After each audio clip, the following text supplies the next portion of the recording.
Hey, what's up? This is Renz of Why I Left Religion. And in this video, we're going to talk about the fact that we had a gentleman who had asked me a question about Moses. I had expressed to him about how the Moses story was a compilation that had elements of the story of Sargon, as well as it also had representation of Hathor, as far as her being the goddess of women, being a goddess of fertility, and that her symbol was the cow. And this could have been why the story of Moses' Exodus involved a golden calf and the jewelry. But in this particular video, the gentleman made a video saying that I confessed that the Moses story had no elements, that it wasn't previously written. He said, why would the people of Egypt write about their own demise? And I explained in another video about how they definitely wrote of their own demise, as well as other people wrote of their victories and their losses. But he said that I admitted that it had no other elements. Well, let me add you a whole nother element to where the Moses story got some legs. Another element to which the Moses story would have gotten some legs involved the Hyksos people. Now, for people who are in the know, the Hyksos people were a group of Semitic people who invaded Egypt in the northern area, northern Nile Valley, in around the 19th, 17th dynasty, during that whole time frame, actually. But there's one portion of it that you might find really interesting. Many people have come to realize that Akhenaten was one of the first Egyptians who began teaching about monotheism. He took away all the Egyptian sub-deities, which are really just elements of the Ogdode.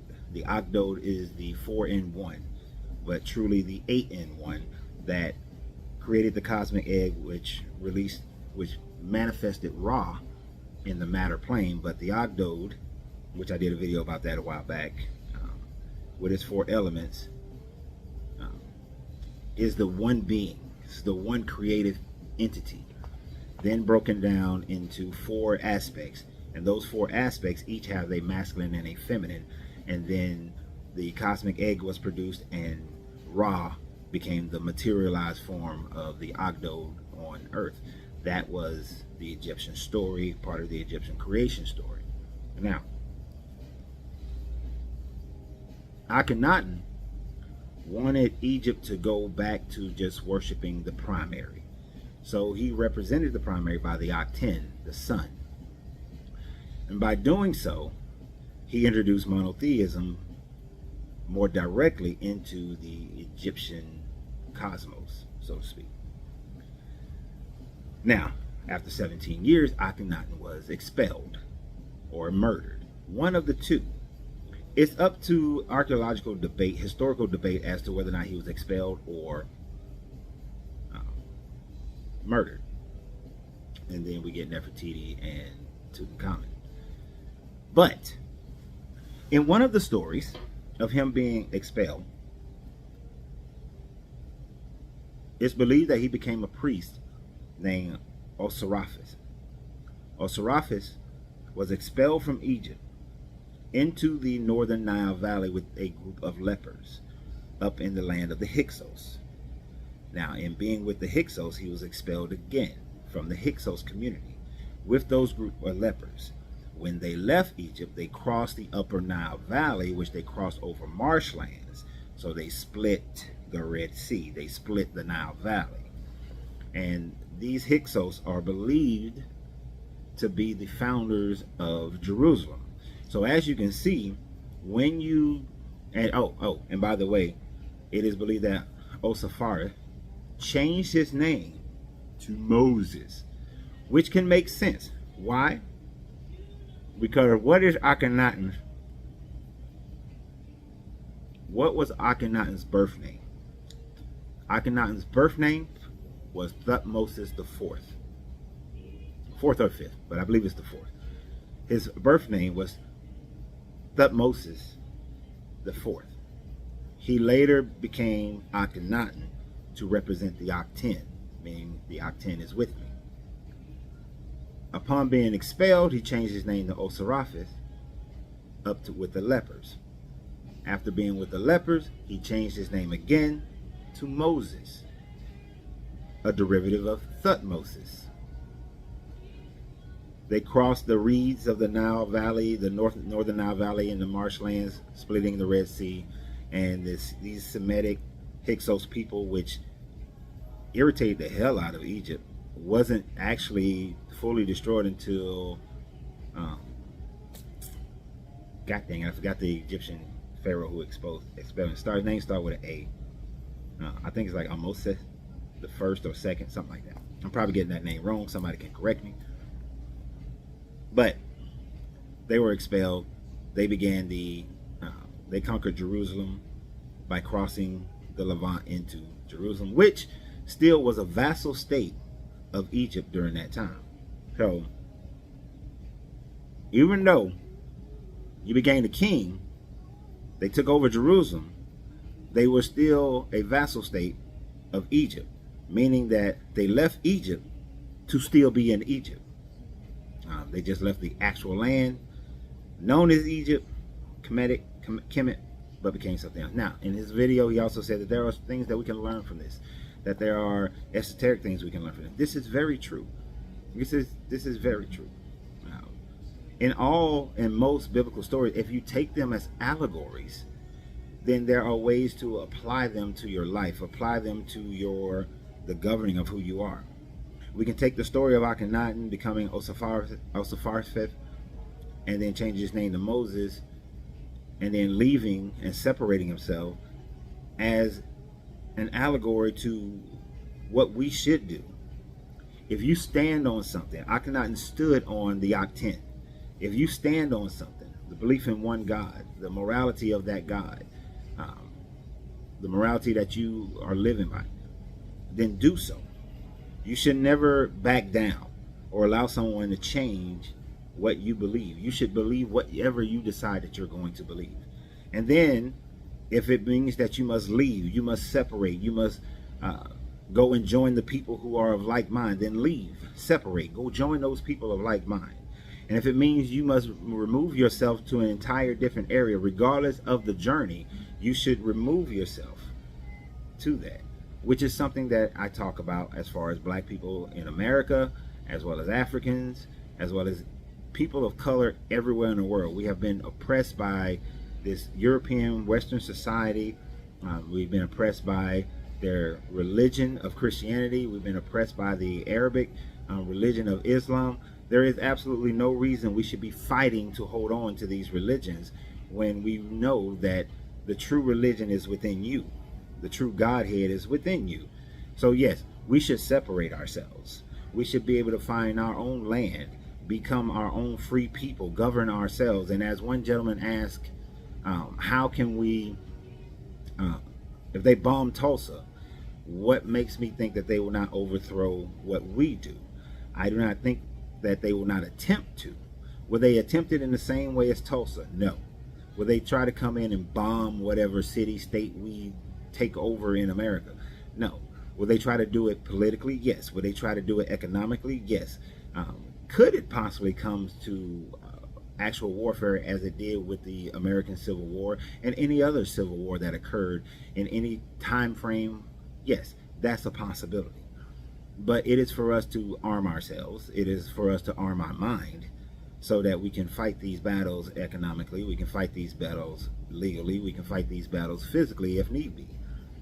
Within my plan to do so, there are parts that will allow us to fight these battles in every format. Your mind has to be bigger than Tulsa. Your mind has to be bigger than Rosewood and Charleston and Wilmington and any other place, than Lake Lanier, any other place that black people have thrived and then was bombed out, burned out, flooded out by American society, by white America. Things are not exactly the same as they were during the time of Tulsa, so things cannot be done the exact same way as Tulsa. They're going to have to be a different way with modern technology, with social media. If we took over a county and they came in and bombed it, then the outcry to the rest of the world is not something that America would want to deal with. So they would have to do it more subversively. And that would mean that the leadership would have to be definitely part of the vision, the big vision, not a short time mindset, but the big vision. This is what Akhenaten had, a big vision. He failed to a certain extent. Now, if he is the Moses and they left, then we have to be willing to leave.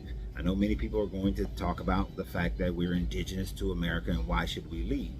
What I'm proposing is that we take over land in America. We take over states in America. And then upon a time, we succeed from America.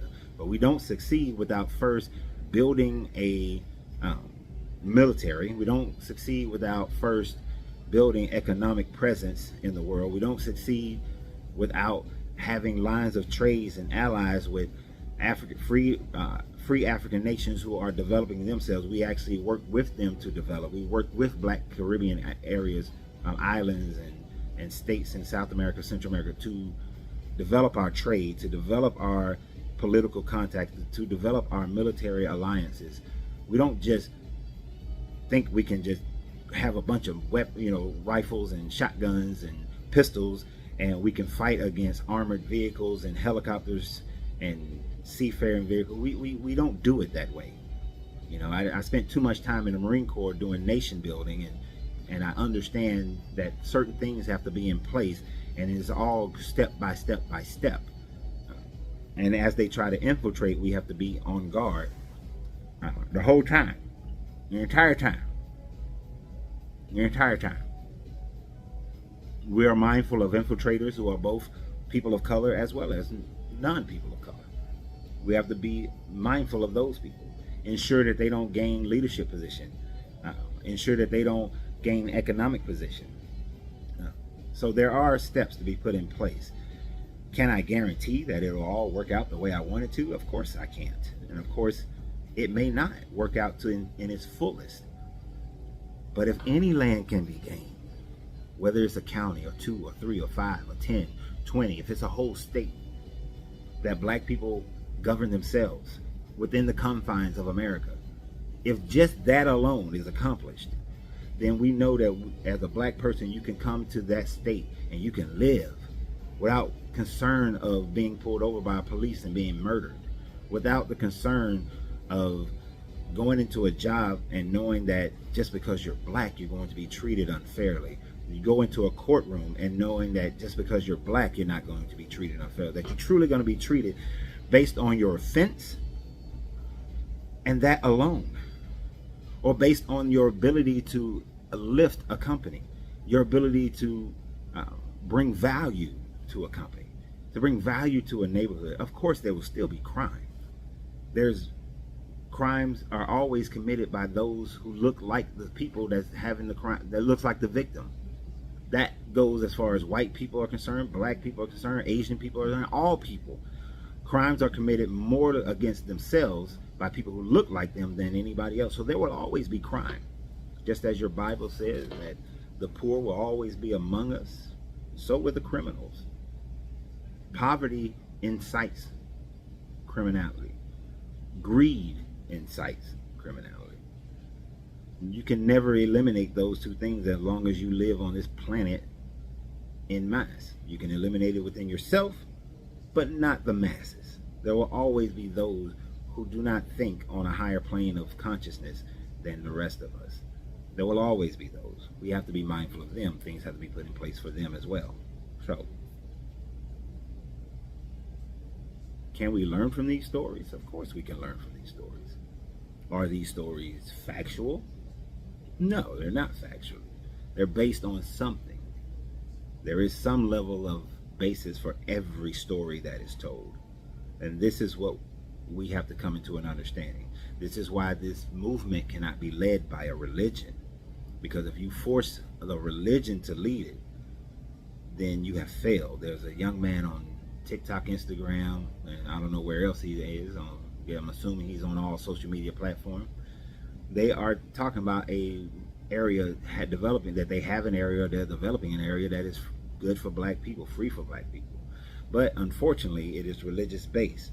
And as long as something is religious based, it will not thrive. It will not thrive. History has shown us that more times than more over and over again. Now, can you point to some of your Arabic nations and Islamic nations and say that they are thriving? Sure, Dubai is thriving, but Dubai had to open itself up to capitalism in order for it to thrive. And are some of their rules biased towards non-Islamic people? Of course they are. Yes, they are. Will they thrive consistently? Probably not. But no kingdom, let me be clear on that. No kingdom lasts forever. Even one that will be established by black people, it will never last forever. As we see with the Mali Empire, the Songhai Empire, the Zulu Empire, the Egyptian Empire, the Sudanese, the Nubians, those empires do not exist today. The Romans, the Greeks, the Amorites, they do not exist today. The Chinese dynasties, the British monarchy, although exist in puppet format only, they do not exist as true monarchies. They do not rule the land. So governments change, people change, situations change. What can we learn from history? Is that all things consistently change. The question is, are you willing to begin the change that will make a difference for your life, your grandkids' life, your great-grandkids' life, and so on and so forth, for as long as it's able to exist? America will not always exist in its current format. So it takes initiations like this to change America, because before you know it, the Asian people may carve out land. The Spanish people may carve out land. Everybody can carve out their own land, and it can be done peacefully or non-peacefully. I'm game for either way. Initially, I would love to do things peacefully. I would love to do things legally. But if it comes to a point, then things will have to be done physically. I'm fine with that as well. I just know that we are not capable right now of achieving a physical war and being successful at it. You got to know your enemy. You have to understand the situation before you engage in military action. Many people just want to engage in military action because they're angry. That's why the leadership that will develop out of this entire system must and always be in control of their emotions. Because making decisions based on emotions never works out well for any situation whatsoever. So, to end this particular video, we can learn from biblical stories. That don't make those stories true. It doesn't. We can learn from history, whether it's true or not. It is the idea that we learn from. It is the situation, everything that went into it, that we learn from. And it's from that that we take actions in our present day to change tomorrow. Y'all have a great day. And remember, you have to free yourself to be yourself, because your greatness is non-negotiable.